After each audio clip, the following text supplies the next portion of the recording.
formally move on creation of European Intervention Force, UK included after agreeing on military cooperation in 2017 when 25 bloc members signed a defence pact. A smaller circle of EU members are going to take formal steps to create the European Intervention Initiative. This force is designed for responding to natural disasters, crisis intervention or the evacuation of Europeans.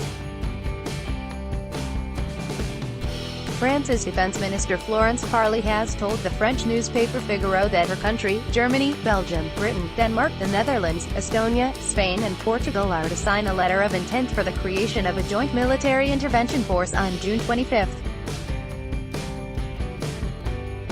According to a source close to a French top official, cited by the AFP, the goal of the initiative is joint planning work on crisis scenarios that could potentially threaten European security. While some EU tactical interventional groups exist in principle, so far they have never been used. Since the proposed force, known as the European Intervention Initiative, would stay separate from other EU defence cooperation programs, Britain, which has always resisted the idea of an EU army, will be able to take part even after it has left the bloc. This is clearly an initiative that allows for the association of some non-EU states. The UK has been very keen because it wants to maintain cooperation with Europe beyond bilateral ties, the French top military official told the newspaper.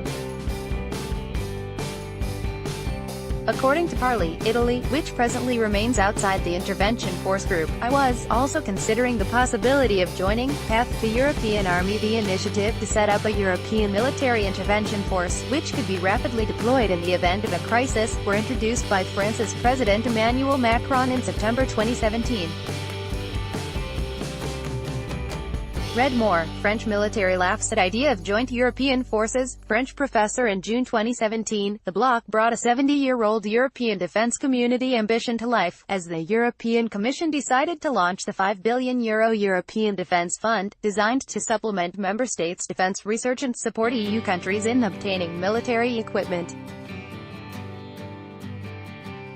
At the end of 2017, 25 of the bloc's member states signed a joint declaration calling upon the European Council to adopt a decision establishing a permanent structured cooperation (PESCO) on defence. This would allow Europe both to increase the volume of investments on military technology and step up the level of coordination in this area within Europe.